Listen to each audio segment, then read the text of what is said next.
All right, and we're live, Gary. What's going on, brother? Not much. Very caffeinated. Yeah, me too. I've had and too much coffee, but I'm looking at my empty coffee cup like, oh. Looks like there's grounds on the side of it. What kind of coffee do you drink? Look at that, dude. The French press, dude. The end of the French press. It's the end of the French, every ounce. That'll get you tweaked out. Yeah, well. I was in the car, like thinking about, you like talk to yourself in the car. You like think about shit to yourself. Oh, yeah.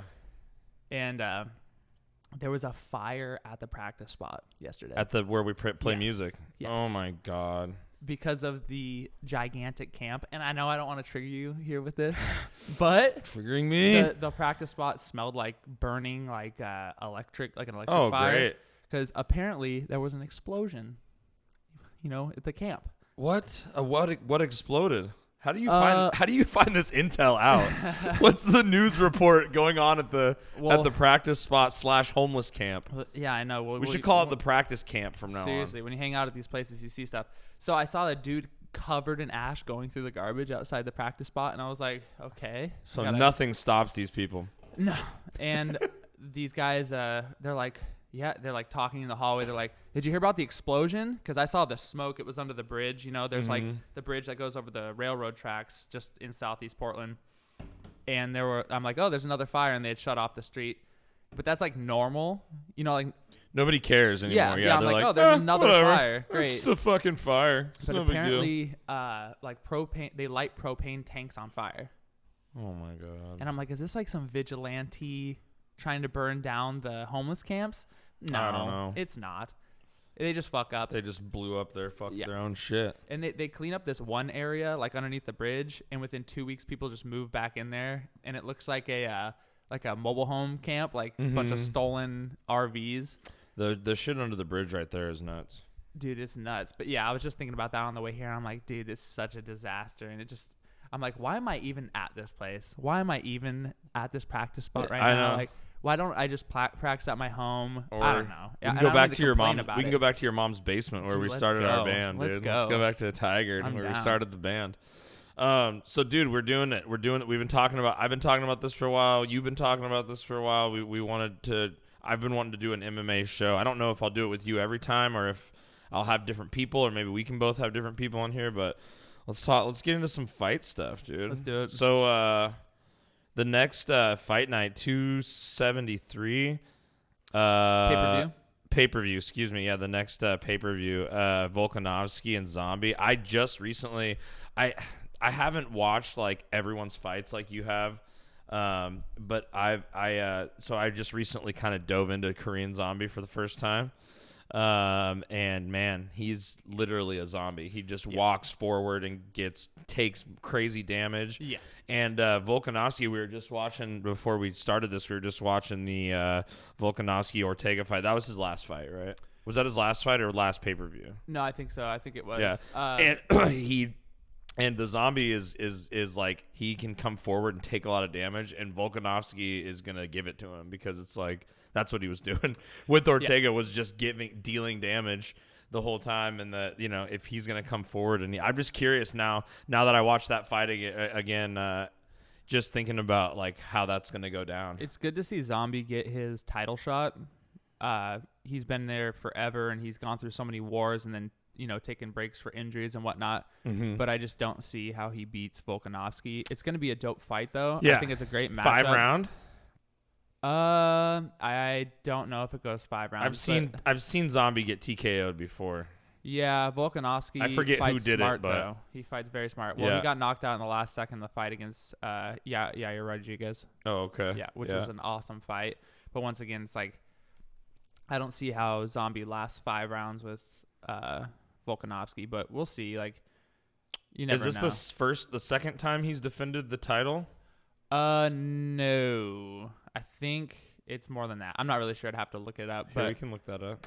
But when you look at like Volkanovski, like has kind of established himself as the true champion of that division. I know obviously Max Holloway. What weight class is that again? Featherweight. What's the weight? 145. 145. Yeah. Jesus. Yeah, he's got a big head for 145. That's the biggest head. Are you kidding me?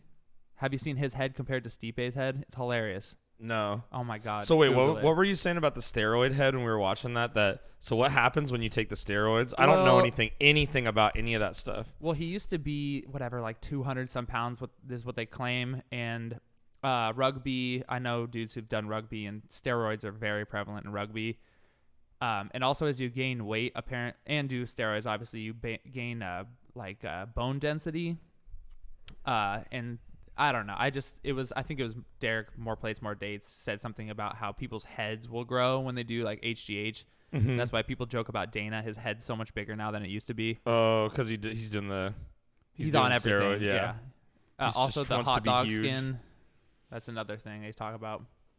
Oh my God. So Volkanovski, I think we just brought this up. Yeah. Volkanovski, what is that? 21-1. Yeah. Holy shit. 23-1. Jesus Christ. Is that okay, I see. I was gonna say, what's his UFC record? I feel like that's more important, but is that just his overall fight record? Yeah. But no, he's incredible. He's really established himself. And after those Max Holloway fights, which I would love to see another one, it's like that's what this was supposed to be, right? Yes, and I think Max. But he got injured. Max Holloway got injured. I'm not really sure what it was, another knee thing or something, but I need to watch that fight clearly. Yeah, Max Holloway. All of his fights are so great. At this point, Max can pull out of whatever fight he wants because he's always been so consistent over the years. He fights so often. It's hard to be mad at him. It's like get healthy and then let's see that fight again. I think that is his UFC record. No. He hasn't. There's no way. I don't even know. That's if what he's it lost says. Oh, that's his professional record. I don't even know if he's lost in the UFC. At least I can't remember. I don't know. I haven't followed him as closely as I have other people, like their whole career and whatnot. But yeah, there you go. Here, scroll down a little bit. Yeah, Max Holloway's the only person who's got close, which I do think Max won that second fight. But whatever. See, I gotta watch that again. It's so close. Why is it not here? I think it's the Weasel on YouTube. He goes over like who really won. Oh yeah, and he'll go like strike for strike. Oh, that liquid death's getting me in that Chipotle. Oh, you had the Chipotle? Yeah. That sounds good. I didn't eat much. I kind of had like a couple like just different snack kind of things. So now that they have like flavored ones, do you drink any other flavored seltzer? Oh yeah. Okay. Oh yeah. So what you're saying is that you have some in there right now? No, actually, it's only liquid death. I think there might be a mango in there though. I also just want to thank you for giving me the seat. Of course, you have to give your guest the seat. I'll sit on the stool and break my ass for you. This is my I will podcast always break now, my bitch. ass for you. You're pretty thick though. You basically got your own cushion. What I did, not anymore. Actually. Not anymore. I'm not really that thick anymore. Let's see it. No, Let's see it. I mean it's I got some cake back there. Let's see the cake. No, we're not. No, I'll show you my cake. That's on OnlyFans only. They ought to. No. Please put your cake away. Listen, nobody wants to see your cake. Yes, they do. Only if you can relate it to UFC and how many squats do you have? What's your training regimen like? What's your diet like? Champion. You need girls to watch this. Okay. The champion who's never fought. All right, fine. You need to show. There you go. See that cake. Oh, there we go. At the side of the camera too, so it kind of blew it out. Yeah, that's like me Photoshop using an Instagram filter on my ass. That's right. I've been thinking about pimping my girl, maybe even. Okay. On Instagram. What? All right. Come on, dude. Butt models make so much. That's true. Yeah, that's really the business to be in. It is. Dude. Anyway, to make it about UFC again and MMA. Last week too, I went back and watched all of Yan's fights, and I'm just so excited about him. I think he's probably my favorite fighter right now. He's so good. He's so ridiculously precise and good. And I mean, I'm not even really interested in like talking about. I'm almost interested in looking at the next fight, which I think, because I think we all know that Alja he's just gonna get dominated again. But we could see a new Sterling. Which, like, it depends on how much he's really been training for this, because maybe he thought, like, oh, I have a chance. Now, I obviously got dominated, but I have a chance to go back and prove myself. Well, I wouldn't say he got dominated. I don't know. I just watched it, though. But I know he got it. By the end of the fight, he was flopping around trying to get a takedown. Rolling around like an idiot. Getting shoved like a little brother. But the problem is Aljo allegedly had a neck injury. Okay. And he's had this for a while, where it like his right arm has no strength. Like he has some weird problem with the nerves. I don't know what it was, but he needed to take some time off for that and a couple other injuries, which once again, it's like annoying when these guys, of course he wins by disqualification, right? And then is like, oh, I'm injured. You know what I mean? And then waits all this time. And that's where you see Jan's face, and he's like, I just made the biggest mistake I could have possibly made by kneeing this idiot in the face. Right. Which to me, it's like I was so disappointed because like you think champions would know the rules and be able to avoid doing that, but I think he was frustrated with the flopping on the ground and whatnot, and just kind of like, like screw it, I'm kneeing this guy. Right. Yeah, I don't know what that was about, to be honest. It was like, and yeah, he was like flopping on the ground, and he would like hold his legs out. You know what I mean? So like trying to get in. Yan's like, I'm not going to wrestle with you right now, dude. You know what I mean? Yeah. And just get up and take your beating kind of thing. Yeah. And the ref was like, get up, dude. Like kept standing him up. And it looked really bad.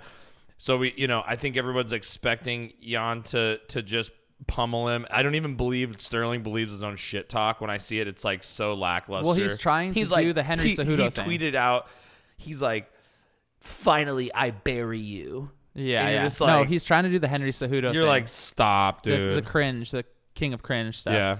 And that's why it's like, dude, stop that. That's not, maybe that's his thing, but I don't think so. I think that's like Henry's gag. Like only Henry can do that at this point. You can't be the king of cringe. You can't take over the throne from Henry. There's no way. Well, now there's other people taking the king of cringe, like fucking Strickland and these people. Yeah, but he's not trying to be corny cringe. He's trying to like upset people. Like certain people will cringe, other people will think it's hilarious. Like with Cejudo, it's like you think it's funny because you know it's cringe. Sean's like legitimately trying, just speaking out what's on the top of his head. And Henry has like these little like jokes and gags with his Twitter. It's hilarious. But I have to pay more attention to him. I don't really pay enough attention. If you watch that fight with Aljo, Peter, I don't know how to actually say his name, but we'll just call him Peter. Peter. Yeah. Peter Jan. And it's like the Kevin Lee joke, like I see holes in his game. He just covers up and stands there a lot, which more people should do that. Yes. Well, it's a lot of wasted energy. Like Aljo's jumping around, doing a lot of unnecessary movement. Where at the end of the second round, you look at Aljo, he's like leaning against the cage. So burnt, yeah. It's like, dude, if you're okay, imagine then trying to go out there third, fourth, and fifth fight round with somebody like Peter Young. Oh my god! No. And he just like, dude. And then I had never seen one of his fights really until that one. Until the other day when I went and watched all 8 of them or however many he has, and dude, they're all like that. They all look exactly like that, if not better. Yeah. Because I feel like Aljamain, like you're saying, he was kind of like flopping around trying to do something extravagant and spinning shit, jumping cool shit, and wasting a lot of energy, and he just let him do that, and then he's like an alligator, like he waits for him to drown before he just like rips their body up. Yeah. And he picks his shots. Yeah, he doesn't go out there and do crazy stuff like a Tony Ferguson. And the Uriah Faber fight was just like, watching that, I literally was in here by myself screaming at the TV. I'd never watched it before. Okay. It was like it was Friday night, or it was like it was Saturday night, and I was there watching it because it's so epic. And people say like Faber got destroyed, but when I watched it, I'm like, Faber was like being fairly technical and being more intelligent fighting wise than other people. But what happened was, I can't remember what it was, but he laughed, and as he was laughing, he let his guard down. Yeah. And at that moment, Peter gave him a 1-2, knocked him back, and you can see on his face like, he fucked him up really bad. Yeah, and then from then on, it was dominate him. I think disaster. It was honestly just him shooting for a takedown, not getting it, and then getting beat up repeatedly. That's what I remember from just watching it just the other day. And Uriah's like, he's moving like this, and he's like he's moving like crazy, and it looks like he's just wasting so much energy, and he shoots and shoots, and he does these big ridiculous shoots for takedowns, and then Jan's like, no, he has great takedown defense. He's like, you're not taking me down, and he gets up against the cage, pushes him away, and then he'll catch him with something right outside of the clinch or whatever. He'll just like kick him or knee him. Well, Faber had just come back after a long layoff, or I think he came out of retirement and fought Ricky Simone, which he caught Ricky with the right hand. Is Uriah in retirement now permanently? I don't know. I think so. He's got to be like 41 or 42 now. But he might come out and do some kind of fight. Yeah, someday. but he came out of retirement, and then he had a good finish, and then he fights the future champ. Yeah. Which is no shame losing to like that. And he fought pretty well. But you're right. There was some sort of nervousness and like I haven't watched a lot of Aljamain Sterling's other fights though. Yeah. And so that's really the only one I have to base off of. But I feel like, he showed like good stuff in that fight, like cool, good moves, elbows and energy, but it just seemed like it was not, enough to really damage Peter Yan. Like it just seemed like nothing was happening to him. Like when a boss is just way too strong for you in a video game and you're just attacking him and the health bar's not going down. So Peter just covers up a lot and just kind of stands there. He's not always like jumping in and out and moving crazy like Aljo does or some of these other fighters who waste a lot of energy doing that. That's why he has such amazing fundamentals. He can get away with just standing there, watching, blocking, which is hard to do with the 4-ounce gloves. But he has. So what people have success against him is like uppercuts, knees, front kicks. So if Aljo can exploit that, because Aljo's pretty big and like he's long, the thing is he was wasting a lot of those attacks. So it was like, wasted energy to the point where by the end of the second round, he was basically completely out of energy. So if he can land those a little bit more technically, and even like Corey Sandhagen was doing really well with that, but it seems like he still didn't have enough power to slow Peter down, which was in another incredible fight. Did you watch that one? Which one? Corey Sandhagen. Oh yeah, we watched it together on tour. That's right. We were on tour watching that. But I remember at the Buffalo Wild Wings, it was when lit. Glover became champion. Yeah. Who's gonna fight that guy? Yuri Proska. Okay. Who's an awesome fighter. I've been following. Oh yeah, is that now. Booked? That's the spinning back elbow dude with the ponytail, right? Yes. That guy's scary. Which his fights is that light heavyweight? Funny. Yeah. Okay. Anyway, back to Peter Yan. That's what I want. I want to see. Obviously, I'm less interested in the Sterling fight and more interested in him just getting that belt back because he deserves it because he basically won that fight minus the stupid disqualification thing. And then so get the belt back and then Sandhagen 2 for the belt because I think Cody deserves a real title shot. You know what I mean? Because I think it was for interim champion, but it's just the interim shit's just kind of bullshit sometimes. Yeah. Like it feels like bullshit to me. It's unnecessary a lot of the time, but it's once again, it's like they have to sell the fights and whatever. They do it for a reason, so I guess I can't complain if it means people are getting paid more. Yeah. But I want to see Sandhagen draped in gold too. I love Peter Yan, but I love Sandhagen too. He's awesome. Yeah, he's like a wizard. Yeah. On that same card, it's ridiculous. You got Chandler Ferguson too, and Rose Namajunas. Yeah. No. Sorry, I'm mixing cards. Sorry. Rose. Tony Chandler. That's the next one. That's 275, I believe. Or no, not 274. Is Oliveira and Gaethje with Tony Chandler and Rose Namajunas. That's what I meant. So those three are all on the same card, which is nuts. Is it? I'm confused now. Yeah. No. I got it written down right here. The next card is Volkanovski, Chimaev. Yeah. And I got to look at this because I'm pretty sure the Rose one is in May. I can't remember. No. Well, I mean that's 270. It's on the same card as Oliveira. Oh, that's right. I forgot. It's fucking Gilbert and Shimaev. Yeah. The next one. If we're staying on task with the next one, sorry. The next one is Gilbert Shimaev. That's right. Which is another awesome matchup.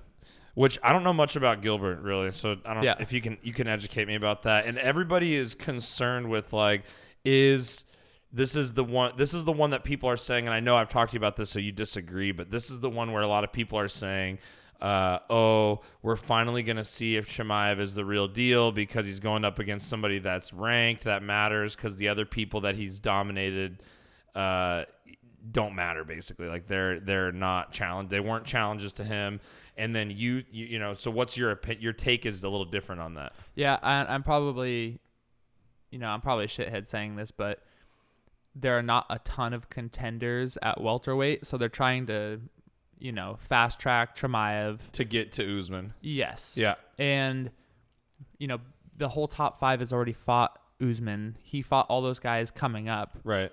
And which for people that don't know is what's up? List them so people who don't know. Oh, I mean Colby, Burns, Leon. Right. He already fought all the top people. And not to mention but they're doing a similar thing to Chimaev where good matchups. Usman had good matchups, and he basically just pushed people against the cage and wrestled them until he got the championship. And now that he's the champion, he's actually been more of an interesting fighter and talks more. But before it was so boring. I was like, please don't let Usman become champ. Yeah, he was boring. He's better now, but he was kind of a boring champ. But he's fighting Leon Edwards finally. That's booked, right?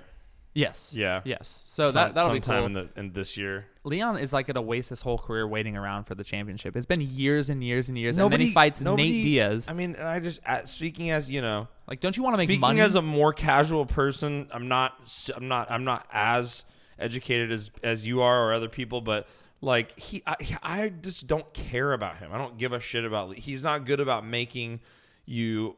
Give a shit. I like to keep like one of my. I like to keep like one foot in like the nerdy area and then another foot in like the casual area, so you can understand like why these fighters why people like Conor are so valuable. They bring eyeballs to the sport from people who aren't nerds about it, right? That's why he can come off of a 2-year layoff and get a title shot. So I just feel like. Yeah, I feel like Leon is just not good at making me give a shit about him. No, he's not, and he doesn't care because he's like a purist. He's like, he's like the rankings. Good. I'm number one. I should be fighting for the championship. He's like next. a point fighter to me. I don't, you know what I mean? Well, he fights like he's already champion. Yeah. Just where he's like, come take it from me, and it's like, dude, take what? You fought Nate Diaz, and Jorge Masvidal did better than you did. Yeah, you got stunned bad by the only thing anyone remembers about Leon Edwards is the guy that got slapped by Nate Diaz. Yeah, and he pointed at him. Yeah, so it's like you're welcome that Diaz punched you hard enough that everybody remembers your name. You know what I mean? Like, and then you're gonna complain, which is fine. But if you're gonna complain that you deserve a title, you should do something cool, make fucking people remember your name. Yeah. Well, I heard something about his coach also being someone who doesn't like to do interviews, and they're like, their whole camp is like purist nerd, gym nerd stuff. Yeah, gym nerds. When okay, I get that. Cool. I get that, but you're in the entertainment business. Like, right. Don't you want to make money? It's like, are you already rich?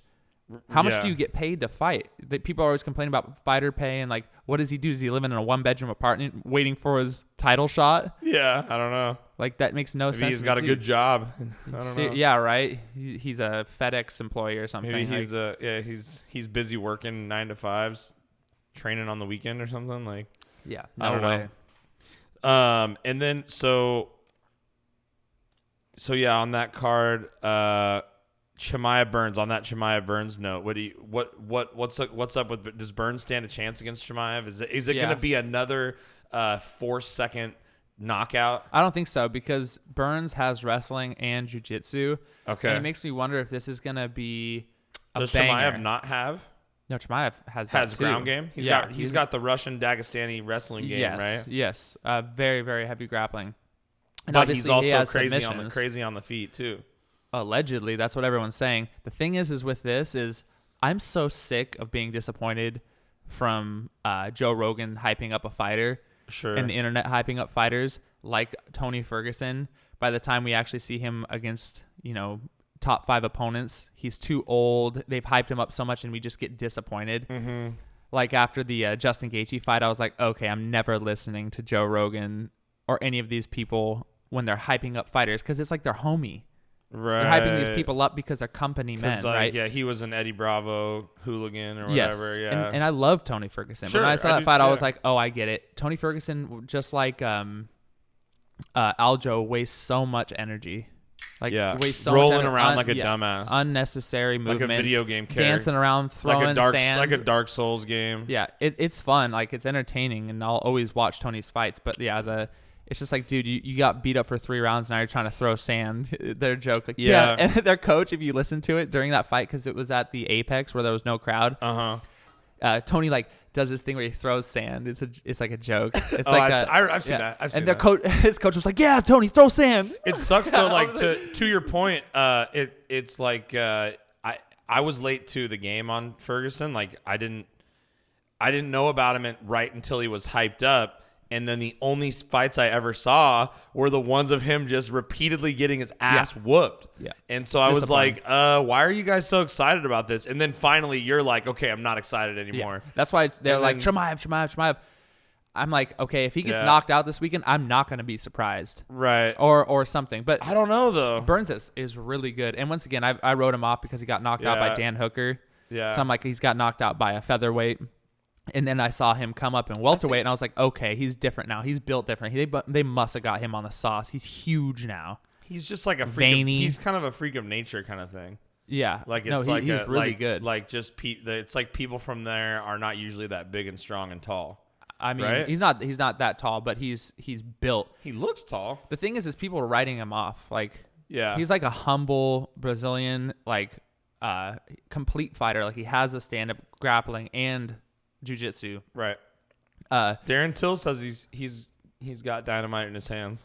Oh yeah. But I don't know how much. Yeah, how much. No, that absolutely. matters, Chimaev. Yeah, no, he clearly does. He one shot. It's so funny how they've been hanging the way they've been hanging out, so like funny. the memes. You know and what shit they're people setting up though, and everyone's doing this too. How like Henry Cejudo and they're setting up the like bad blood thing. Yeah, and what's his name? Sean.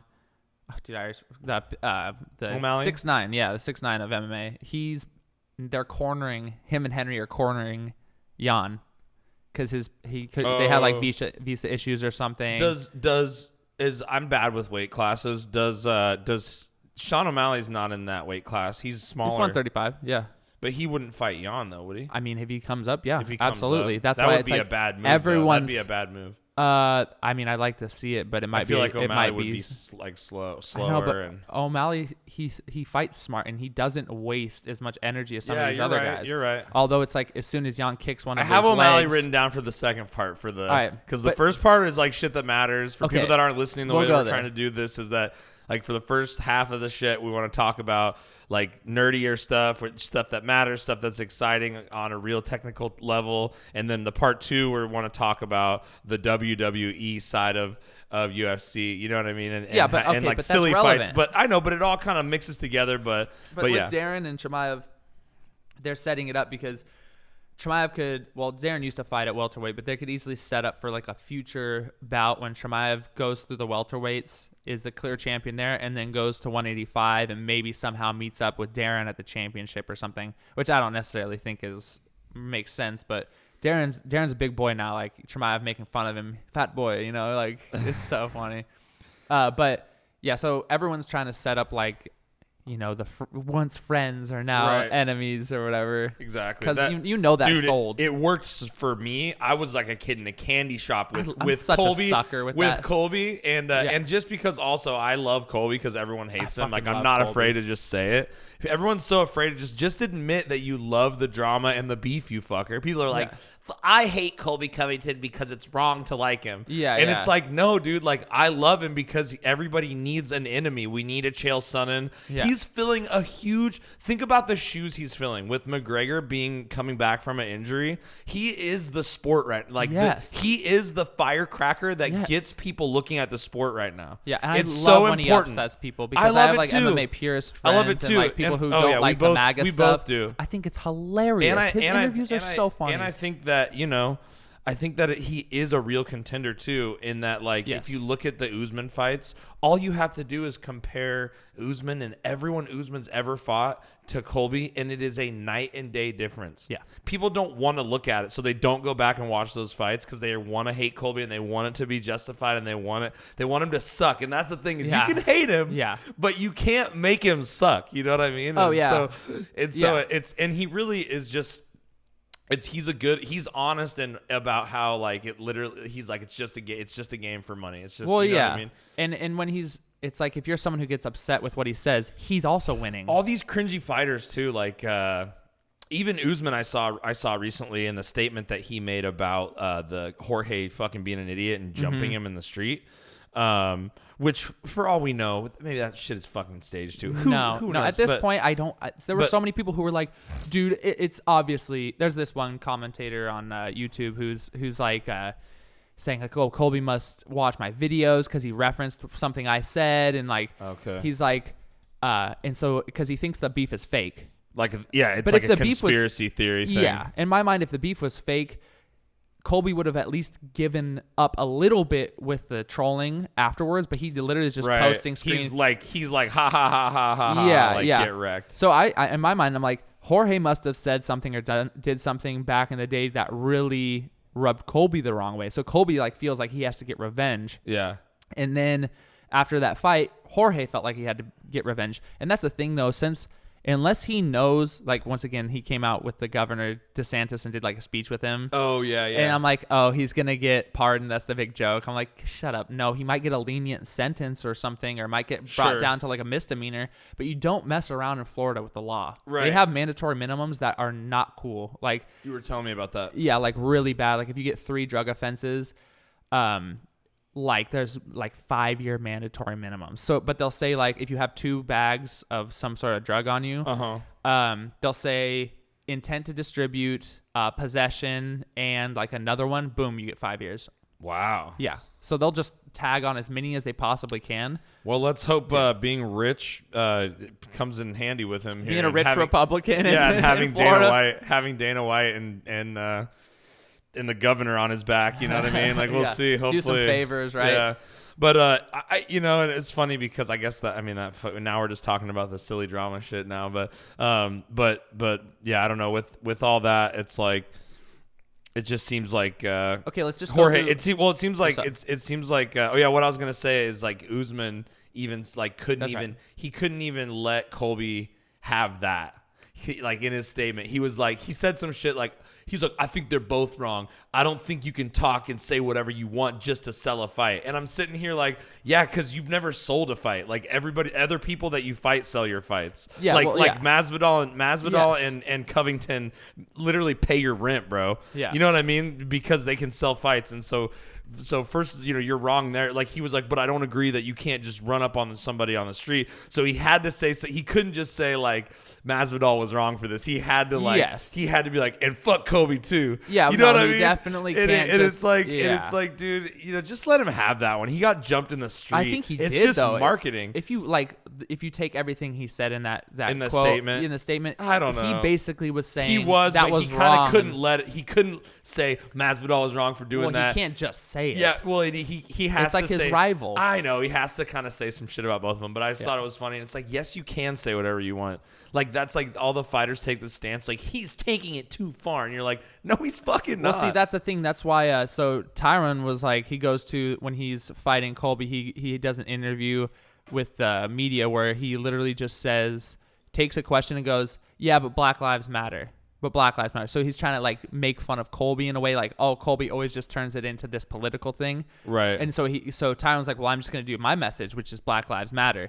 But the thing is, Jorge and Usman are both conservatives. Oh, right. They've all been to Trump rallies. So they're all like on that. They're like homies. The political game doesn't really work when you dissect it. Yes, because they're all kind of on the same wavelength politically. Yeah. That's weird. Yeah, but the cheap shots in the street and also the cheap shots talking about your family. Obviously, it's part of the entertainment. But yeah, it's who knows what the reality of their beef really is. Right. But if you jump someone on the street and mess up their $90,000 Rolex and break one of their teeth, it's like.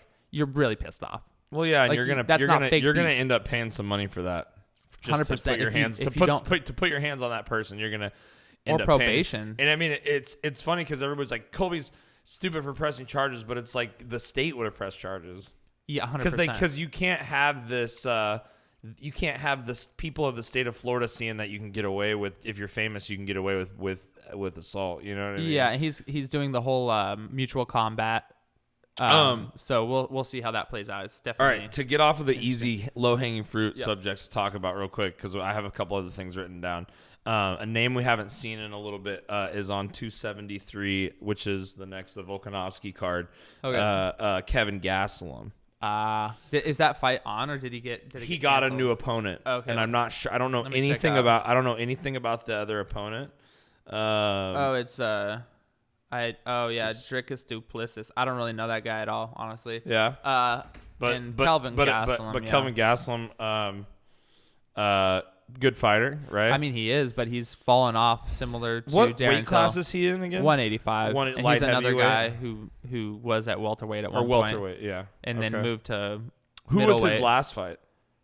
I I feel like I remember watching him go up against somebody that was popping off right now. don't remember. That's another guy I think they rushed. Yeah. Yeah, and they gave him a lot of good fights for his style. And then he went against the champion. It was just he got knocked down so many times against Izzy. And after guys take that much damage, you see like things change. That's why I'm concerned about like Korean Zombie and some of these other guys. Yeah. I'm like, dude, and Tony Ferguson against Because you Michael watch Chandler, Korean bro. Zombie's early fights, and he's literally unstoppable. He's on incredible. meth. Yeah, he's incredible. You know what I mean? And then you watch as the fights go on, he starts getting dropped. Well, he gets a lot of wars. He gets dropped a lot. He starts getting dropped with like he's been around forever with a straight punch, you know? Yeah, well, absolutely. But Kelvin Gaslam as well, and it's like, how dedicated is he? What mental state is he in after the recent fights where he's lost a few in a row? It's a lot. I just saw a video recently about it was like top 10 fighters that had the biggest falling off.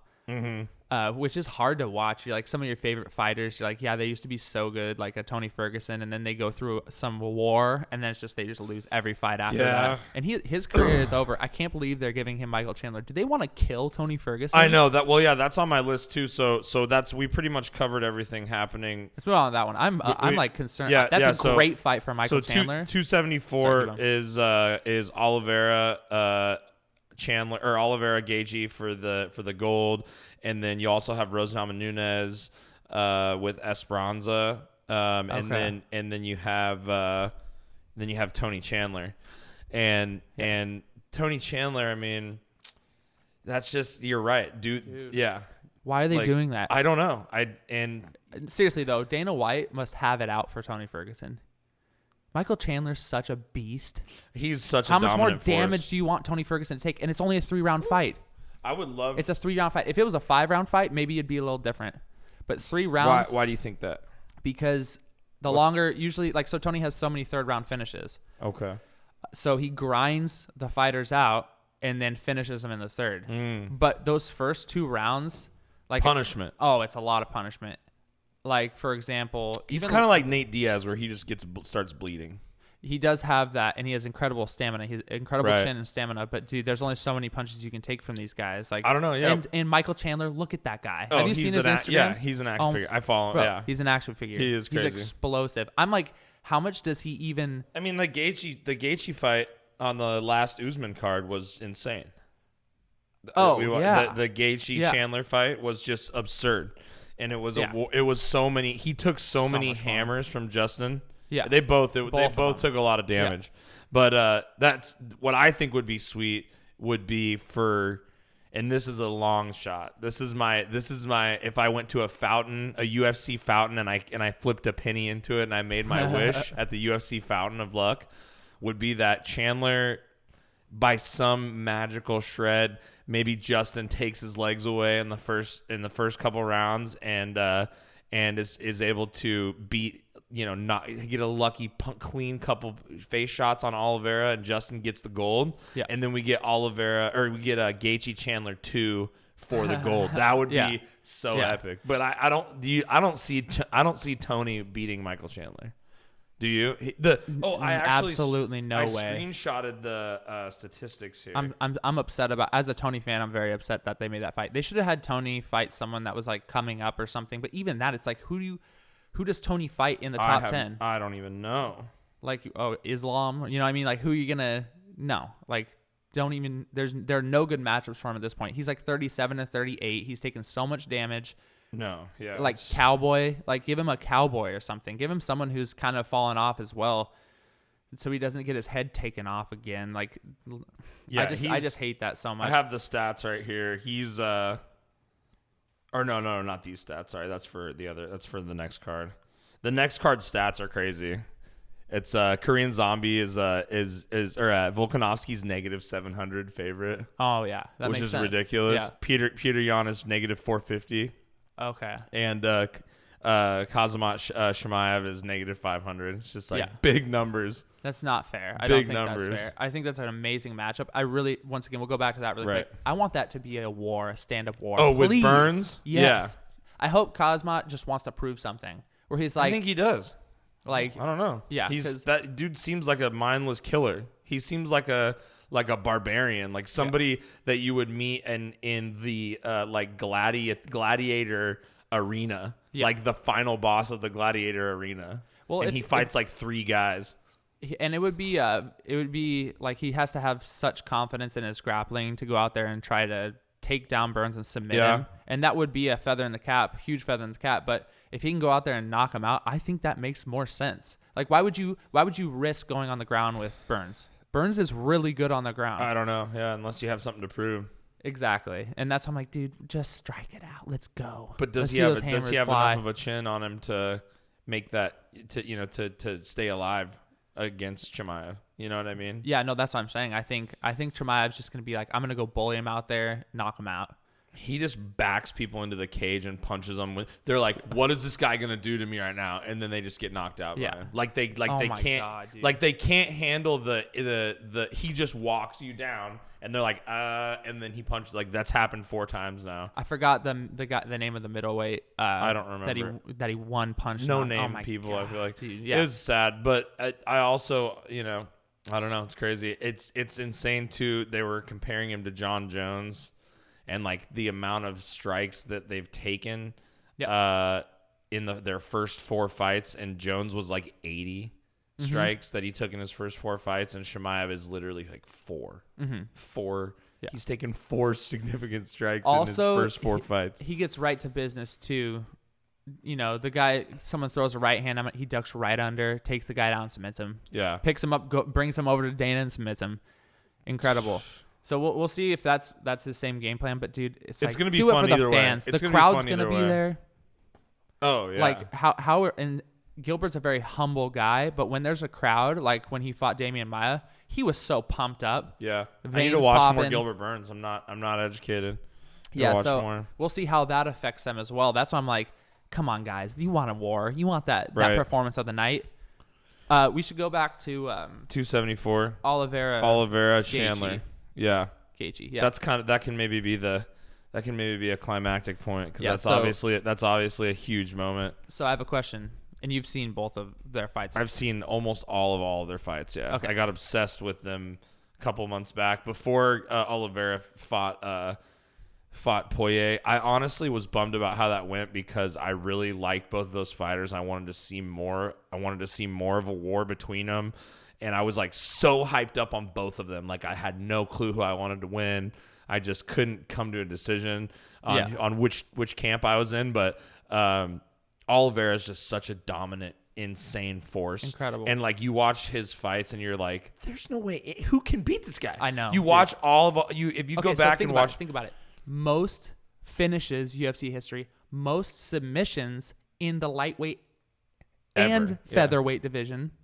And most submissions ever. And most performances of the night. To that note, most weird submissions. No, I know. He has like the most. He has all the UFC records. He bro. has He has weird submissions. Like, he'll get you in this weird little leg lock, foot lock thing, and just like stuff you've never seen. Well, he's always threatening submissions, and that's why. And this is the biggest mistake people always make when they drop him, because he gets dropped a lot. Is they go into his guard. What are you thinking?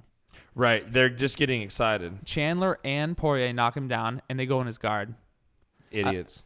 Well, I don't know. I don't care how confident you are in your jiu-jitsu. You're in the guard of the guy who has the most submissions in UFC history. Are you crazy? It's like he doesn't get enough credit for his ground game. It's like people why don't people why do they underestimate him on the ground ever? Yeah. Well, they knock him down and they think they can finish him right there with a couple punches. He's like a boa constrictor. Yeah, and he's always threatening. Yeah, leg lock, arm bar, triangle, constantly rolling back and forth.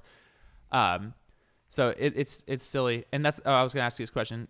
When you look at this fight, could you see Chuck TKOing or KOing Justin? Yes. Okay, we'll hold there. Yes. Could you ever see Justin Gaethje submit Chuck? No, not in any universe. Not unless he was so badly beaten up in a 5th round situation. But we've never seen that Oliveira before, so it would have to be. It's got to be a 1-punch knockout. And I think Gaethje deserves it, but do I think he really has what it takes? I'm a huge Gaethje fan. I really am. Do I think he has more of a chance than Dustin? I mean, I don't know. That's tough. I'm a fan of both of these guys. Who do you think has more? If you envision anybody beating up Oliveira and TKOing him, who do you see? Makhachev. No, versus between Dustin and Justin. Between Dustin and Justin. Oh, who do you think, if you had to see? I don't see either of them really happening, but I'm just saying, who do you, if you had to pick one of those guys, I would say Dustin. You think that's what I was going to say. Yeah. It's Dustin's maybe more capable. If I had to choose, but and it sucks. This is such a bad fight for Justin. It's not a good situation for Gaethje to be in. But that's why if he knocks him out, it's going to be awesome. It'll be crazy. It'll be crazy. I will who knows? lose my shit. I will too. And that it has to be a one-shot knockout too, because people knock down Oliveira and they go into his guard. No, make him get up, hit him one more time, and make the ref stop it. He gets knocked down in every fight. It's hilarious. He probably falls down so he can get people in the guard. It's probably a strategy. When he gets hurt, he just goes to his back, and then it's and I'll say I give it less than a minute. The second Oliveira decides he's going to go to the ground and submit Justin, I'll give him a minute. I'll give Justin a minute. It is literally such an unfair fight. Justin is good at getting up, though. I just watched the Khabib fight the other day, and he did escape Khabib quite a bit. Well, sure. He's able to kind of, and he has good. He's like a lizard. He has evasive footwork. He's good at takedown defense. But you could see Khabib was. I'm not a Khabib fan. I'm not. Sure. I'm one of those. I'm kind of a hater. But you got to give him credit where it's due or whatever. But I'm kind of a hater as far as how entertaining the fights are and how he's a one-trick pony. But he was looking, I think, scarier. That was his last fight. Khabib's last fight, I think. Yeah. Right. That's the one he cries and retires or whatever. Yeah. He was on a different kind of wavelength. He was like psychopath. Khabib was? Yeah, the way he was running at Justin was absolutely horrifying. And so, but the reason why I think he did Justin that, weathered the storm. I mean, he lasted more than one round. I think it was in the middle of the end of the second round that he But the won reason why Khabib was doing that is the best way to. Okay, so Justin is he'll just duck down, throw an overhand right, and his leg kick. That's what he does. Okay, he's always looking for the leg kick. How do you stop someone who destroys people with leg kicks? You keep them moving back so they can't plant and throw that leg kick. Oh, okay. So that's why, once again, you look at Oliveira. He's amazing at clinching, front kicks, knees. His knees are incredible. Just stupid. He did this. It was it's not fair. Fighting some of the that best dude is not clinch. fair. He got one arm over, or this one, and he grabs Dustin Poirier's other hand, pulls it, and then knees him in the body so perfectly in the liver. I was like, oh my God, that was awesome. Who does that to Dustin Poirier? When you watch him fight Michael Chandler for the belt, it was art. It was like watching ice skating. You know what I mean? It was like watching. It's like watching how the ice skaters, they do the beautiful spin and they just land in someone's arms and it's like so perfect. You're like, how did they do that? You said Chuck and Chandler?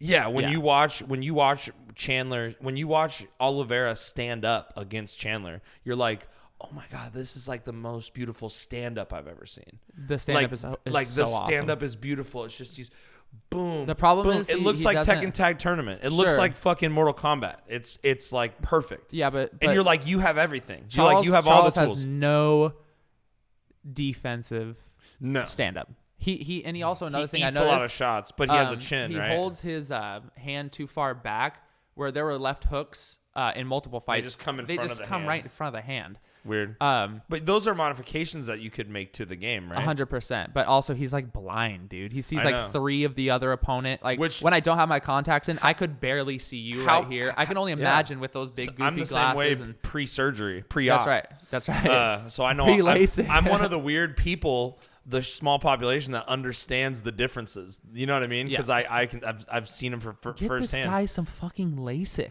Maybe I Get don't know. Chuck some LASIK. What's going on, Dana? Let's go. Yeah, I know. That's another. That's problem probably too. they're probably not allowed. They're probably like if you get LASIK, you'll be too good.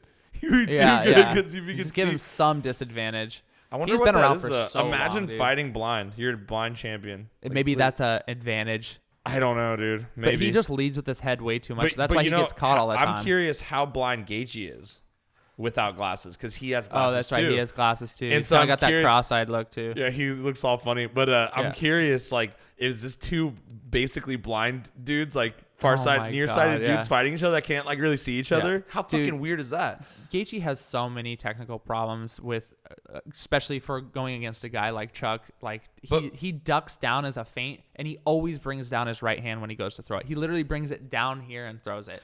And we saw Chandler get smoked with that left hook.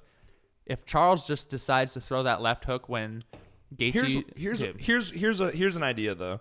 If you're Chandler, or excuse me, if you're Justin Gaethje, you got more seltzer for me, dude. Here. Oh, you want another seltzer one? You don't No, this is good. Yeah. Like imagine you're Gaethje and like you got some hype behind you, you know, but you gotta know what you're going up against. You're not an idiot, right? And so wouldn't you think that it's foolish for us to think that Gaethje is not doing a lot to prepare to fight the best at everything in the UFC, the best submission artist, best takedown artist. You know what I mean? Like you've got to think that he is altering his game, and he's gonna be approaching this fight differently than he has any other fight. Okay, and but especially after you lose to Khabib, and you would go, "Fuck, I wasn't prepared for that at all." You know what I mean? And my striking isn't enough. It's not enough. But who does he fight after that? Chandler. Chandler's going to come forward and throw a right hand to the body and a left hook to the head. So Chandler speaks to Gaethje's skill set, so that's fine. But so he was preparing for a very powerful striker. Sure, Chuck's got some powerful strikes, but I don't care how long, you're not going to be a black belt. No. But by the time you fight Chuck. But then the idea is evasion at that point. So takedown defense, what to do in those situations where you're in the water with the shark. Sure. You know what I mean? How to play dead. You know what I mean? In a sense, you know what I mean? Like how do you defend when you're on the ground in the inevitable situation that he gets you in something that he's trying to set up? How do you defend? How do you block the choke? You know what I mean? Or whatever. Nothing he can do. It's unbelievable. Right. But I mean, there's stuff you can do theoretically to prepare for it is all I'm saying. You know what I mean? Yeah. And so it's theoretically. So you could say all these things that Justin doesn't do this, doesn't do that. But it's like he's got to be looking at his game more than he's ever looked at it in the past because he knows who he's going up against. Right? But I think Justin, he's their coach Trevor. They're not looking to teach Justin jiu-jitsu in 12 weeks. What they're trying to do is obviously evasive footwork, stuffing the takedown so that he never gets up against the cage. Because as soon as he's up against the cage, we saw what happened with Justin. He's got to get his sprawls down big time. Yeah, but I would don't even have to sprawl. Just don't be on the ground. Get there. Yeah, just don't let him get Chuck there. doesn't shoot in the middle of the cage. He gets up to in the middle of the ring. He gets people up against the cage and then gets their back. He's incredible with an exciting work fight. Against the cage, clinch work, and he's always Charles is always trying to clinch with people when they throw big strikes. He'll even throw a strike like a right hand and then try to grab the person because he wants to be in the clinch. Okay. Because a lot of takedowns can come from the clinch, and he wants to pressure the person up against the cage. He wants them to have to force their way out of the clinch, or if they're in the clinch, he's going to hit them with knees to the body, which was you watch that literally masterclass against Dustin Poirier with the clinch work. It's incredible. Crazy. The elbows and the knees to so finish perfectly with a standing guillotine or a standing rear naked choke. Yeah. It's just crazy. Yeah, he doesn't even need to be on the ground to submit. Isn't that like his second standing rear naked choke? Yeah. That's just ridiculous. Yeah, and the way he did it, that's why I'm like, I feel like I want Justin to win, but when I see Oliveira fight, I'm like, how does it Justin happen? win? I don't see it happening either, but I'm just hoping. I'm a hopeful Gaethje fan over here, Gaethje hopeful that I hope that something crazy happens. Hope it's a bad day for Oliveira at the office, because otherwise it's gonna be rough for Justin. But another thing I wanted to talk about with Oliveira is how come no one talks about Oliveira moving up in weight. Yeah, and fighting Usman. What a dope fight that would be. Why hasn't anyone said this? I don't know. That would be dope. Does Justin have the stamina at 185? No, I mean Oliveira at 170. Oliveira at 170. Oh, you mean Oliveira? Yes. I thought you meant Justin. No, because Justin and Usman are on the same team. Oh, right. Yeah. Oh, okay. Yeah. That's why it would be cool, though. They would never want that, though. Oliveira doesn't even speak English. Dana, he's cool with Brazilian champions, but a Brazilian champ having 2 belts, holding up divisions, not even be able to talk, right? He wants someone like Conor who can talk shit, or Colby who can talk shit, having multiple belts. You think that matters the most? Probably. From a business standpoint. You think he really thinks about that, though? I mean, yeah. These guys, they're dirty businessmen. Yeah. Him and Sean and all that. There's a love for the sport, like the texts that were released with them basically like keeping fighters in their contracts and stopping other organizations from getting the fighters, basically like pretty dirty business stuff. And they're like circle jerking each other in the text like, oh, that's a dope idea. That's why this guy got hired to do the matchmaking. And why What's they the guy's work with name that. Again? There's Sean Shelby and there's one other guy. And I'm pretty sure his story is that he got Dana's number, cold called him, and was like, hey, I'm trying to do the matchmaking for you. And he's like, just listen to me. I have this perfect way of doing it and like all of these other great ideas. And he's like, you're hired. Crazy. Yeah. Yeah. And then their lawyers, like, dude, they somebody needs to do that around here with the fucking matchmaking, because it's like what I've noticed from watching, just from going to that fight, and like I like got curious, so I looked at the Instagram, and like I started looking at all these fights, and like the King of the Cage stuff, and the stuff that happens within a 500-mile radius of where we are. It's all promoted like dog shit. And it honestly seems like if I had fucking $1 million right now and I wanted to go and just promote the fight game thing and learn all about it, I feel like you could get something done if you just made it look nice. The flyers look terrible. The social media is not there. You know what I mean? It's like there's so much room for this shit to happen. But it would be like street beefs. Do you know street beefs? No. It's hilarious. No, but you should look that shit up. It's so funny. It's like amateur fights in like a cage in someone's backyard. They call it like Satan's But I mean, Den. but I'm just saying the pro fights that happen at casinos are not promoted well. Like, you know what I mean? Like it's sure. And it all looks like cheap. It doesn't look like ESPN quality. I don't think they have it all set up the same way as places like Las Vegas. Like Chael does the Rumble at the Roseland. That's about as But even that, legit as you get. It's not promoted very well. I don't even know the last time they had it either. Like, yeah, you wouldn't because they don't ever fucking reach people because they don't promote it well. Yeah. That's what I'm saying. You know what I mean? And there's no media about it. We don't know who these fighters are around here. You know what I mean? It's like they need to get propped up and pumped up on a local level. You know what I mean? Sure. Like, it's kind of like I guess it's a local music scene thing. It's like everything else wrong with fucking Portland and Oregon. Yeah, but you have to local have scene for it sucks. You have to have someone go viral, right? That's why I was joking. Like street hard. Beefs, they have like these very viral fights where it's like dudes duking it out in mud in someone's backyard, and it would have to have some sort of spectacle to it, right? Because people don't care about fights when it's just like the best martial arts guy versus the best no one cares. Right. People want the trash talk. Shit talk. It'd have to be like some Portland rappers who are beefing or something. It's weird, yeah. You know, like people love the spectacle about it. And then if those people are popular already, it's just like why we see guys like Fauci or whatever his name is. Yeah. Nico. And Jake Paul and them fighting. It's because they're already celebrities and people want to see celebrities fight, which I don't, but it's kind of funny, but it's silly. It's for like kids, I guess. Yeah, I don't know. I'm not into the fucking Jake Paul shit. It's just that's another for a different type of podcast, I think. Yeah. The other thing on that so the other thing on that card that I thought was funny, I just went and looked at it before you came over, was that Cowboys fighting on that card on like the prelims or something. Or no, he's on the actual card with Ferguson and Chandler and Oliveira. Cowboy fighting? Here, I'll look it up. I have it right here. Yeah, I heard of this recently, but I can't remember who exactly. He's fighting. It's UFC 274, the Oliveira card. He's fighting somebody I haven't heard of. Joe Lauzon. Oh, Joe Lauzon. Yeah. Lauzon. Yeah. See, those are the good fights. Like What do you think about old Cowboy though right now?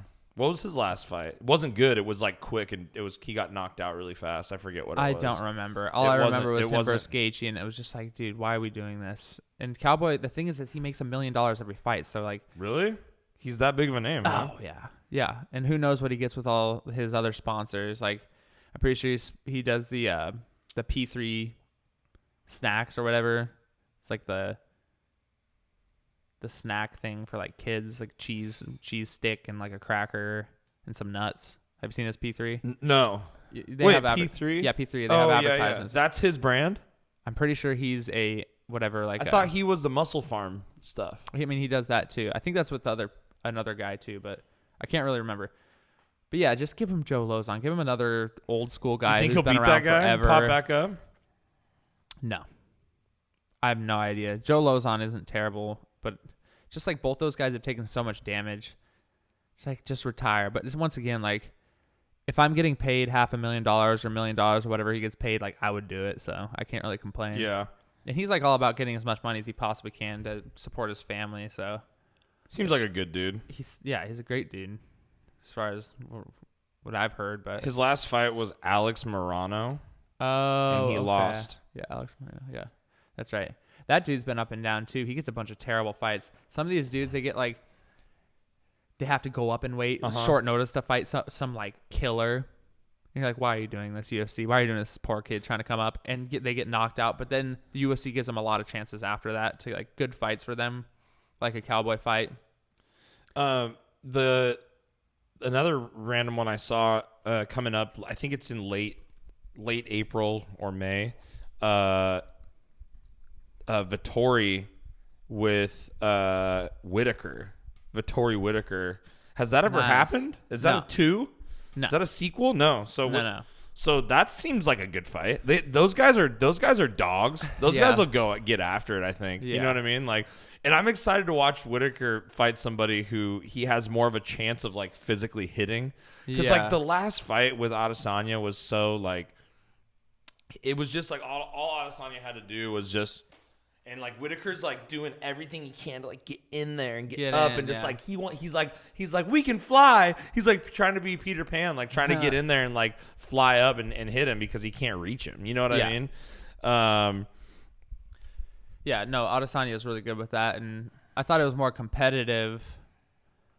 But once again, Izzy leans back, but he also has pretty good footwork. Right. And he knows when to lean back and counter and when not to. Adesanya is just like getting boring at this point. Like I'm a big fan. I think he's great. I think he's awesome. Has had a lot of great fights, but a lot of his title defenses, if not all of them, have been absolutely just yawn snooze fest of him just like leaning back and just kind of like playing around, not that's waiting. Why they're waiting for a guy like a Chimaev to get the championship at 170 and then move up and fight Izzy, because I think Chimaev has a decent shot at Izzy. Another thing that would make it interesting is if a guy like Yuri Prochazka beats Glover, and then Izzy versus moves up. Yuri. That'd be such a fucking cool fight. I think Izzy could move up and be fine, right? I mean, against some people, yeah, they're huge. Yeah, like 205, those dudes are so big, and it's only if like those guys are willing to strike with him. Like Colby was talking about. Who'd be willing to strike with? What about the Colby call out? Is that real or is that bullshit? Funny and awesome. I would watch that fight, but But once again, I just don't know. Colby's not the biggest welterweight either. No, like he says he could make 155. He doesn't damage his opponents really with the striking. Yeah, but he would just take Izzy down and lay on him like he always does. Right. Which is fine. It's good wrestling, but I just mean like we don't see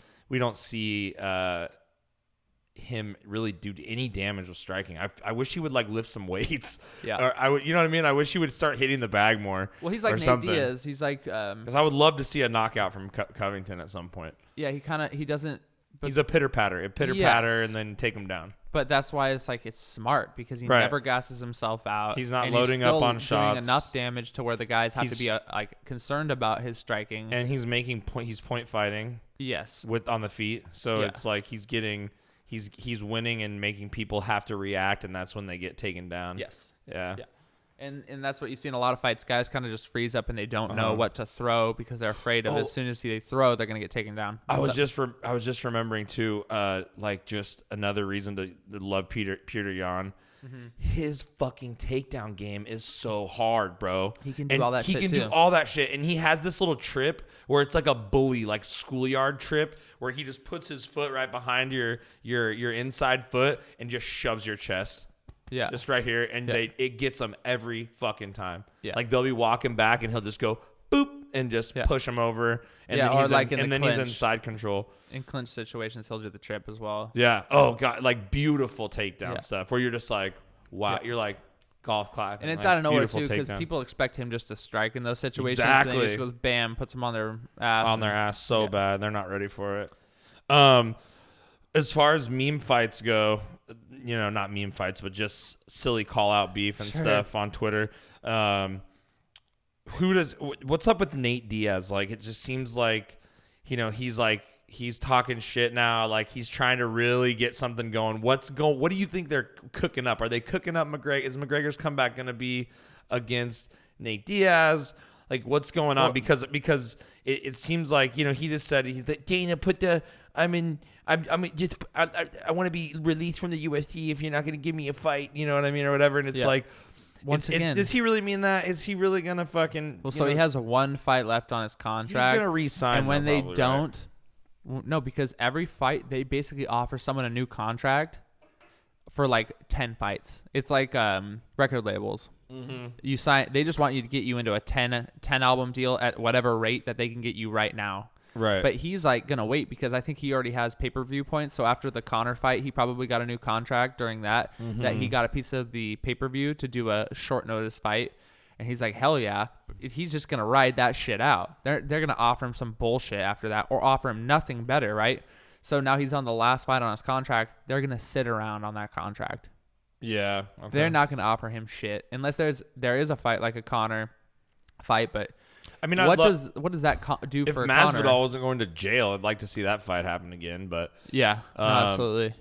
Yeah, I don't know. I mean, that would be a good fight for Jorge. I mean, I think Jorge either fights Nate or Conor, like because they're always talking about big fights, super fights. I'd like to see him and Leon again. If Leon somehow beats Usman. Jorge and Leon? No, Nate and Leon. Oh, again. Nate and Leon. Yeah. Because I feel like that fight. Yeah. Well, that was one of those they just threw it together fights too, and Nate knew that Leon would strike with him because that's what he goes for. Did Leon fight Masvidal and win or lose? No, I can't even remember. I don't think so. That's the thing with Leon, dude. He's fought twice in 4 years. Like I don't remember anything about him. Exactly. He's not my favorite. No. But yeah. So and then the other thing. So what? I mean, what do you? So you just see Nate just sitting and waiting for that Conor fight. Probably not going to get any. Or no, he was trying to talk shit on Poirier. He's trying to call out Usman, which is a joke. But Poirier, Diaz, it seems like Poirier is kind of being a pussy about fighting. It's kind of bugging me. Well, his whole thing with Covington, like you're not going to make money in the octagon off my name. It's like you'd be making money off of his name, Dustin. You know what I mean? Yeah, like, I think that's first of all, talk. and then he's like. He's like, it's on site. I'll fight you anywhere, but not in the octagon for money. And it's like, even Colby's like, you're not gonna fight in the octagon to make money, but you want to. What do you want to fight in a park? Like, what do you? His bit about that with Conor. Oh yeah, so funny, dude. But so what is What's do you think? Nate? That's do you think Nate fights what? Colby versus Dustin? Are you kidding me? That would be sick. That continues the beef with his old gym. Yep. Like that'd be a fun fight. Are you kidding me? Absolutely. The fact that it's because Dustin knows he'd get taken down and beat up. It's because Dustin knows he doesn't have the wrestling. Yeah. Yeah. And Dustin has like a hip replacement. Like, dude, the guy's like. And honestly, if you're Dustin, and you're watching what losing to Colby on the world stage does to your brain. You look at Jorge going and putting a mask on and punching you in the street because he's so psycho about. He's like Colby. Nobody is in anyone's head more than Colby got into Jorge. It might be groundbreaking. It's record breaking. The guy attacked him outside of the fucking ring. Yeah, it's literally record breaking, getting in somebody's head, and it 100%. It mentally destroyed Jorge. Especially someone he might never fight again. Who's like a hardcore street dude. He might never fight again. And like if he goes to jail for this. Oh yeah, he might never fight again. Well, Who I mean, knows? he doesn't even need to fight ever again, honestly. But Yeah. whatever. That's why he was joking about how he's got to make a alimony payment or whatever he was saying. Right. Probably. But no, that press conference was brutal. Like He seeing looked like Jorge's shit. face, like either Jorge has something going on. Jorge comes out with a yellow lunchbox with a little TV inside of it that's promoting a fucking company that sells Pokemon cards and like old Michael Jordan basketball cards.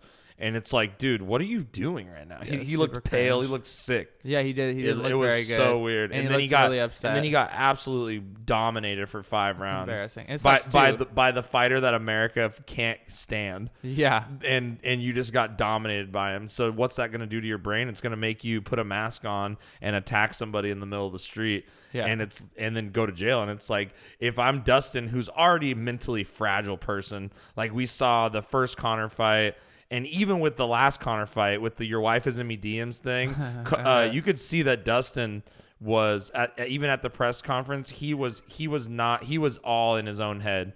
It was not. So it's like he's already susceptible to these shit talking motherfuckers that get in your head, and he's lost bad to Conor with that first time. Sure. When he was clearly just distraught from think never about dealing with a person like that before. And then you think about and then you're looking at Covington. You're like, fuck that. Like, I'm not going to get in bed with somebody that I think can get in my head and fuck with me, because I think that's what would happen. Well, he's probably sick of it, dude. He's a family man. He's been True. a hardworking, normal, like, MMA guy who just wants to fight and go home. And, like, he's probably so sick of it. He's probably the Yeah, you're right. You're media, the drama, the Do it for press the fans. conferences. He just wants to go, sell some hot sauce. Go to practice, sell some hot sauce, fly go a hang out hovercraft with his around in the bayou with some that's gators. Right. You know what I mean? Do that Louisiana He thing. probably hears all this shit talking. He's like, ugh, not this again. Do I have to be a fighter anymore? Can I just I just get an easy fight? But that's the thing though. It's like you want money fights, right? You want to make money. That makes me wonder, like, does he have injuries? Does he have something else stopping him? I lost a little bit of respect for him, to be honest, when I know he's got to play a part or whatever if he's doing the marketing thing himself, but like when the last Conor fight happened and Conor broke his leg, like I felt like he should have been like, this isn't over. I want to fight him again. I want to really beat his ass. I didn't get to beat his ass enough. I'll break his leg again. Yeah. I'll snap his leg next time with my arm, with my 2 hands or something. But he goes, oh, it's done. The beef is done. I win. I was winning anyway. But that's because I don't want to fight him again. He's the good guy. I don't want to fight him again. And it's like, no, you motherfucker. America needs that 4th fight. I want to see the 3rd fight for real. Okay, because that was the 2nd round is bullshit. You know what I mean? That's why it's different, because Colby, every interview, he knows exactly what he's going to say. Right. Every press conference, he knows exactly what he's going to say. Does the weigh-ins, the ceremonial weigh-ins, Joe Rogan gives him the mic, he knows exactly what he's going to say, and it's A+ every single time. The guys like Dustin, the reporters, he says shit to exactly. He has one for every single one of the reporters. So you think about Dustin's just like, yeah, I'm just going to answer this question honestly, whatever comes to my head. Mm-hmm. That's why it goes to show you, like, he's probably so sick of that, like. And I would be too. Like, it's kind of like when you get into, you hear that story about people kind of getting into law enforcement or getting into like some thing that had like an honorable thing. Like, I'm going to be the governor. I'm going to run for governor. And they get in the governor's office and they realize, oh, this is like fucked up. Yeah. And I can't do anything here. You know what I mean? I wonder if it's similar for like a lot of fighters where they're like, I'm going to get into this because I love the martial arts and I respect, and I have a very disciplined person, and like I really love the art form. And they get in and they're like, oh, it's like a lot about beef and shit talking and marketing and like all this other shit. And like, and I wonder if that kind of like takes some of the fun out of it for some of them. Hold on though, it's like to the point where who breaks their leg?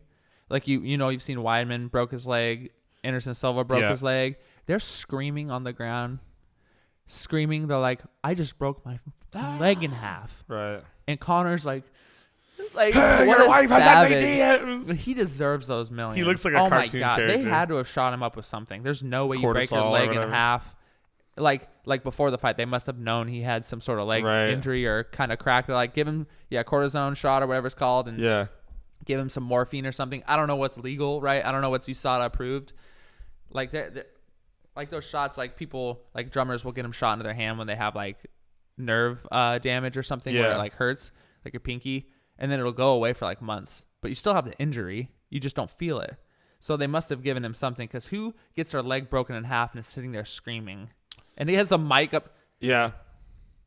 I'm your wife. This isn't over. Yeah. Your wife has sent me DMs. It's so fucking good, dude. How do you do that? I don't know. Like you think like, big dick okay, energy. I'm done with the act. I'm just gonna like. No, he couldn't let the character die in that moment, Dude, because he realized, I think, in a split second that it was such a fragile moment for his character that he had to keep it going, do something viral right then. Otherwise, he would be the pussy victim who just got his leg broken. Yeah. But now, like, as a Conor fan, I'm just more stoked for his comeback. And like, there's a lot of like nerds online that are like, "Fuck Conor, Conor's done. I miss the old Conor." And I'm like, it's like literally he is Kanye West, okay? Yeah. Like, listen, there people like Kanye West released that song where he's like, "I miss the old Kanye. I want the old," like he's like trolling all the people that are like, "I want the old Kanye." Kanye runs the fucking music industry with his pinky finger. Anytime he says something, shit moves, stocks move around. You know what I mean? Like in the music world. So it's like you look at Conor as the same thing. Like, he's never going away.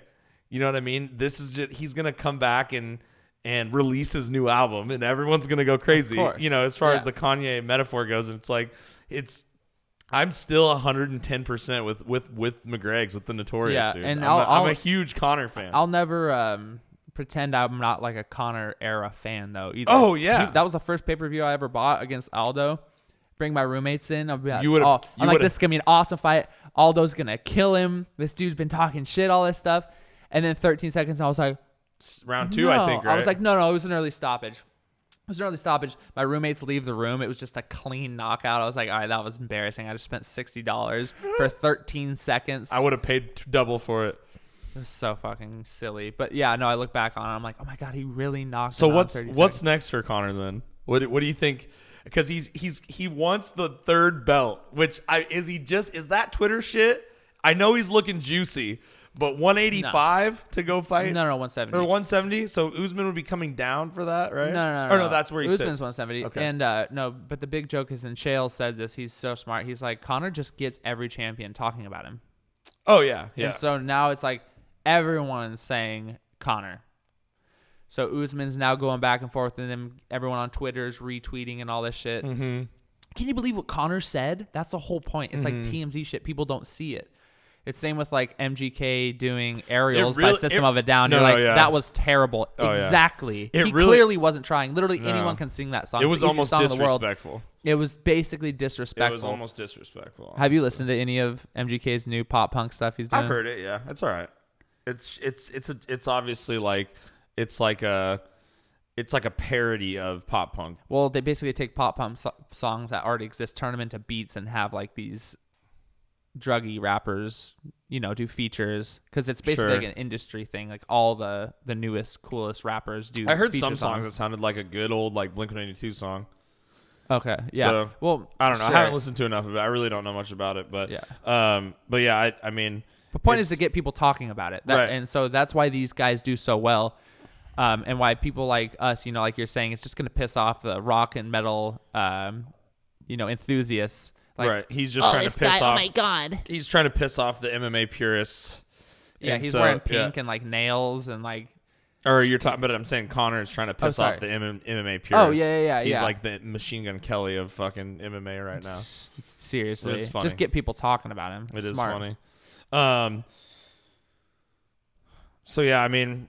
He just got arrested too, just like everybody else getting arrested right now. He just got arrested for speeding, and it's funny how he must have just like laughed at that and threw some money at it or something. Doesn't care, you know what I mean? Yeah, because that was a quick story. That's what Izzy was saying. Yeah. He's like, his buddies are like, "Why do you have all these millions, dude? You're supposed to be getting arrested so you can pay people off and get off, dude. Why aren't you getting arrested? That's why you have these millions." I'm like, right. No. And Chael just got he got arrested in December or whatever, and he's going through Chael Sonnen's going through his domestic battery thing. So am I getting this right that it's not domestic battery, it was that he was in a hotel and he basically like beat up like 5 cops that were trying to like, because I couldn't tell if it was a meme or not, but it sounded like it was like a Jackie Chan movie where like 6 dudes are coming at him and he's like getting all these charges against 6 dudes. Brendan Schaub pulled a Chael Sonnen. So it's so funny. Brendan, this was hilarious of him to do, but it was kind of wrong in the long term because Chael now has like an actual lawsuit. So what we saw was like this video of Chael being like, his shirt was all ripped up and he had security guards and police taking him out of the hotel. Mm-hmm.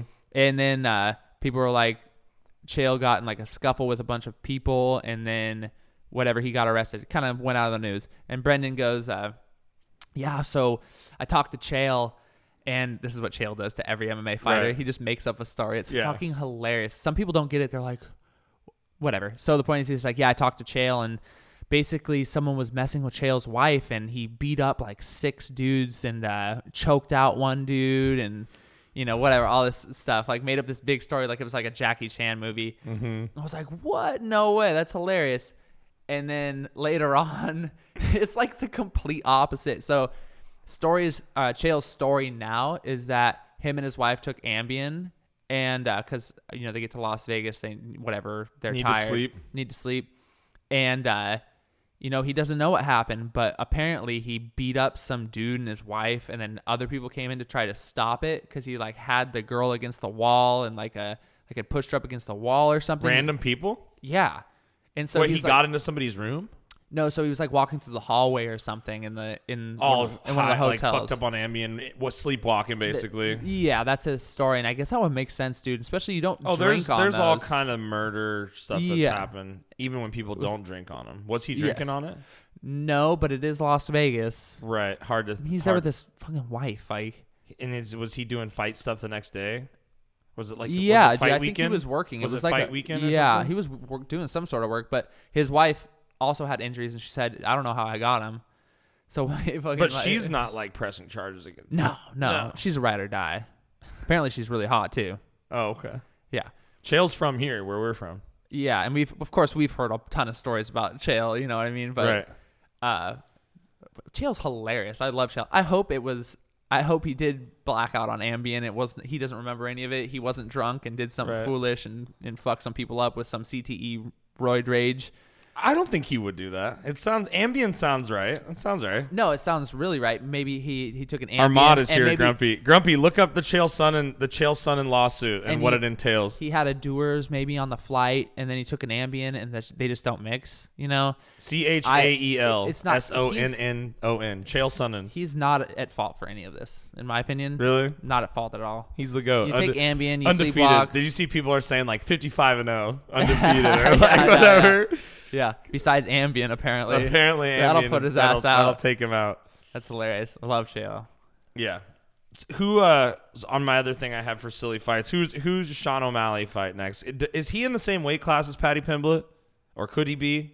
Could they fight? No. Which is like, Paddy just doesn't like cutting a lot of weight. Apparently, he balloons up in between fights, and so he's been fighting at lightweight, if I'm not mistaken, which sets up a lot of cool fights for him, right? But I think who? Well, he hasn't broken into the top 15 yet. I think Paddy and Sean just crush cans for like 5 years. Yeah.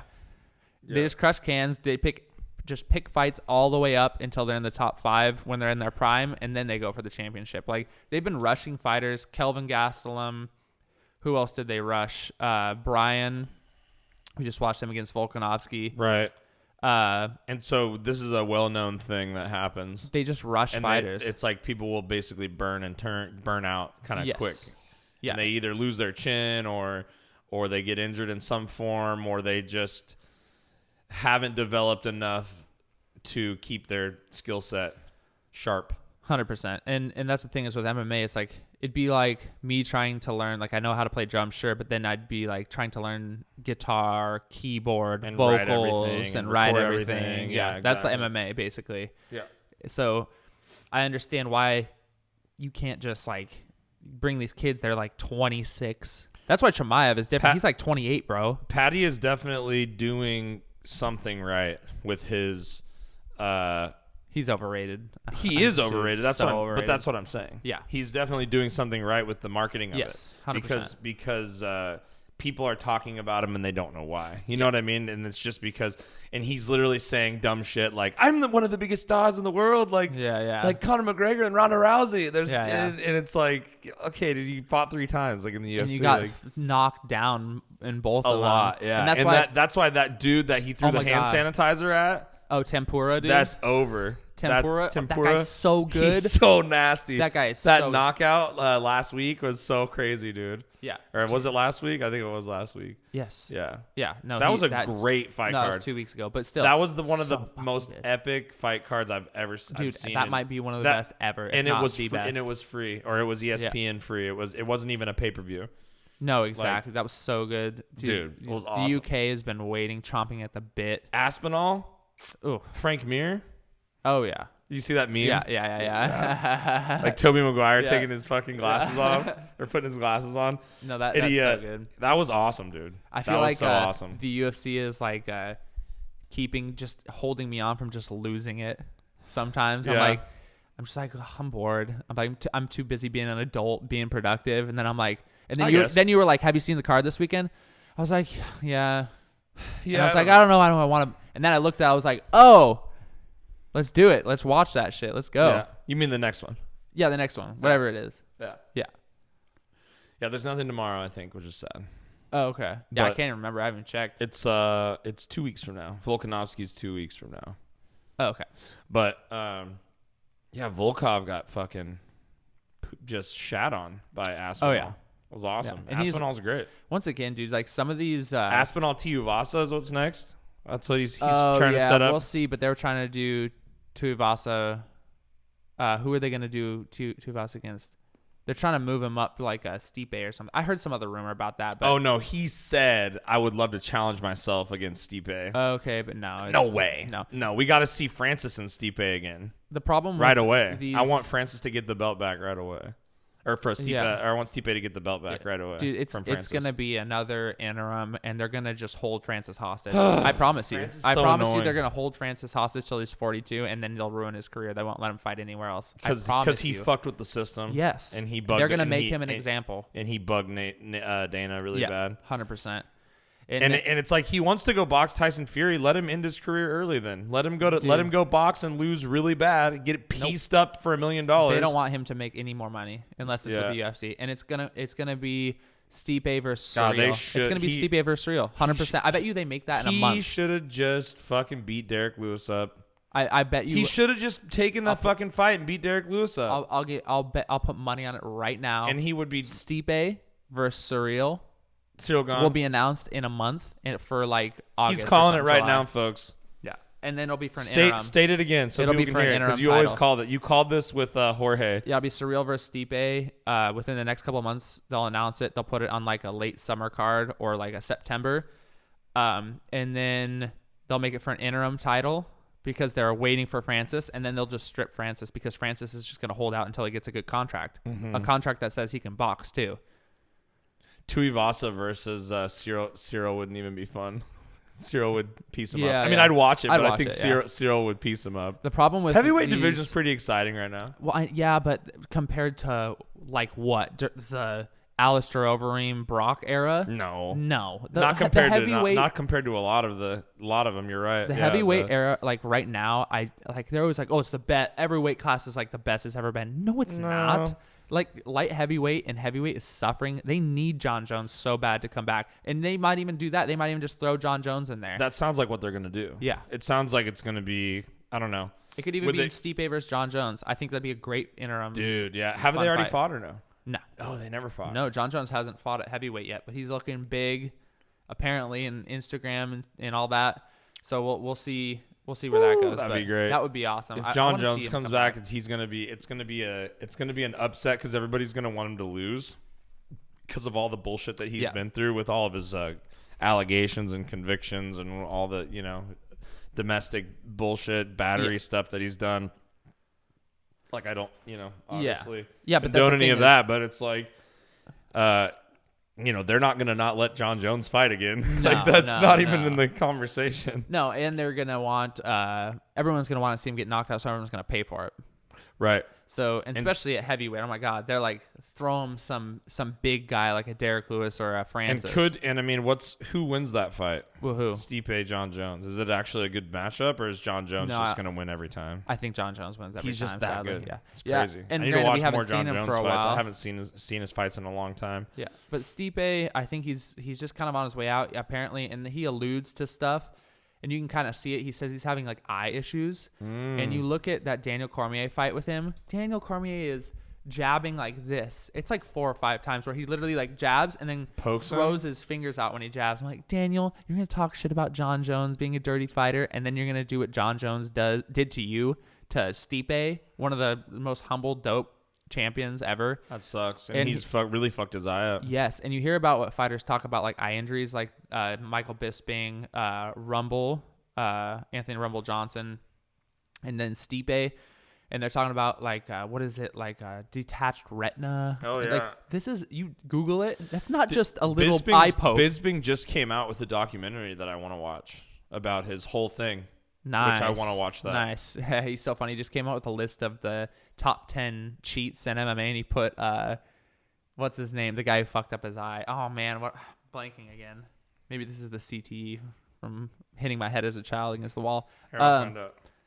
Oh my God, it's just driving me nuts. But he's like, and of course, number one, the guy who's a steroid cheat knocked my eyeball out or whatever. So funny. Like poor Bisping. Bisping killed it though, and he's killing it now. Vitor. Like, Vitor Belfort. Head kick from Vitor. Yeah.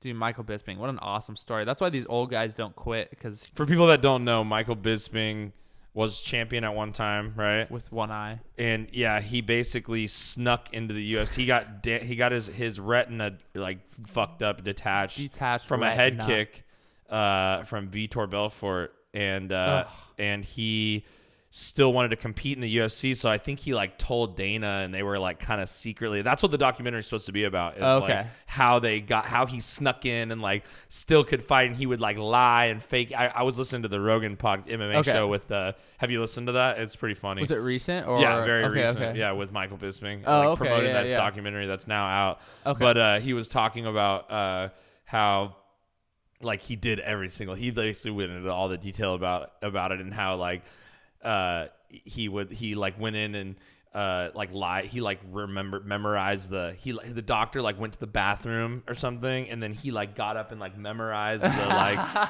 what the thing was on the thing, so he could like look at it with his eye, with his dead eye, and like know exactly what it was. And he was like, okay, A, E, C, B, F, or whatever. Yeah, to do because the what vision he test. said is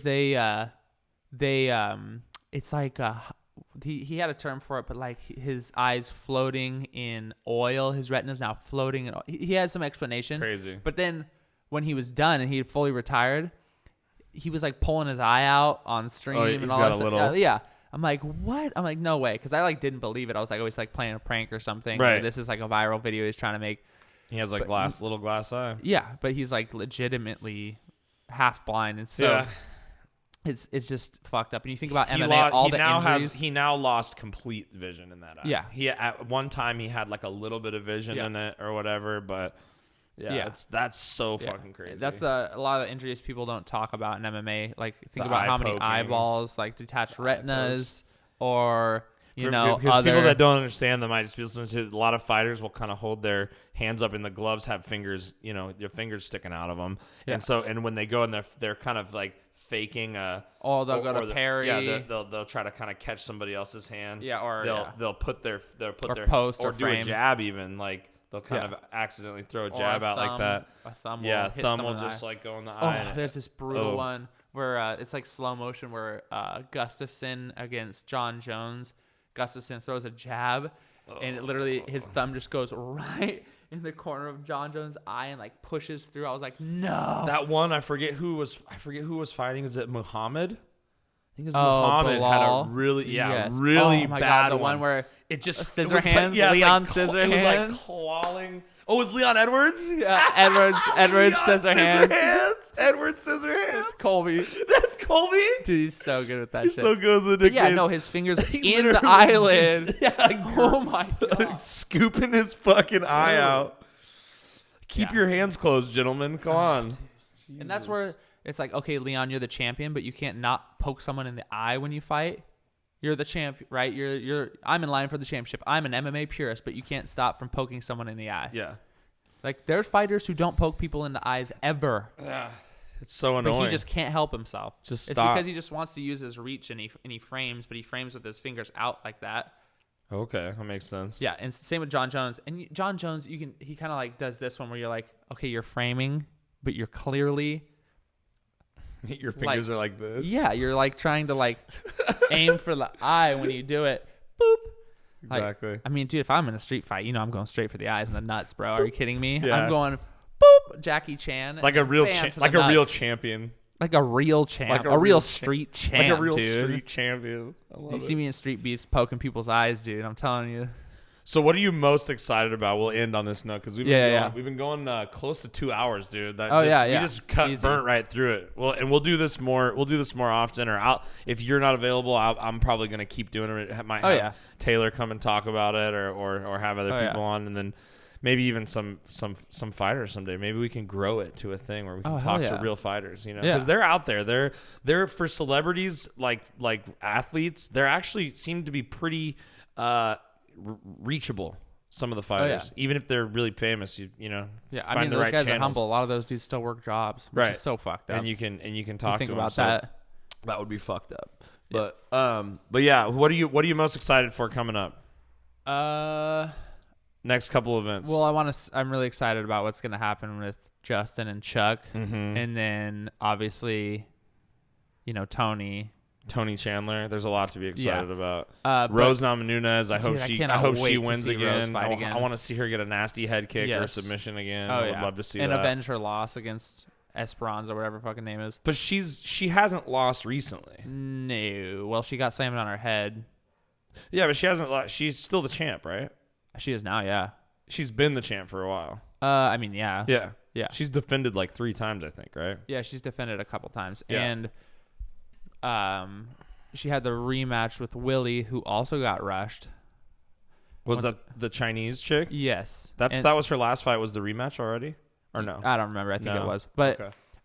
but yeah, they're always trying to rush up people too when they're from like a different part of the world, like China, like another market that's huge. Right. They're always trying to rush those people up too quick and get them to become the champion because it's great for Spotlight business. on the country. Yeah, exactly. And if not that, it's like obviously Rose is an amazing person to be the champion. Oh yeah. Oh man, when she fights, I have to like stand up and like breathe and drink yeah, water. I'm very invested in it. like, I really am. dude. I really like her a lot. Yeah, It's great. honestly, she's one of my favorite fighters, and like that's why I'm like Definitely and, like, the as a most person- badass WMMA fighter. Oh, The most badass. yeah. I mean, there's Amanda Nunes too. Sure. I mean, Which I wouldn't say most bad. that was a weird.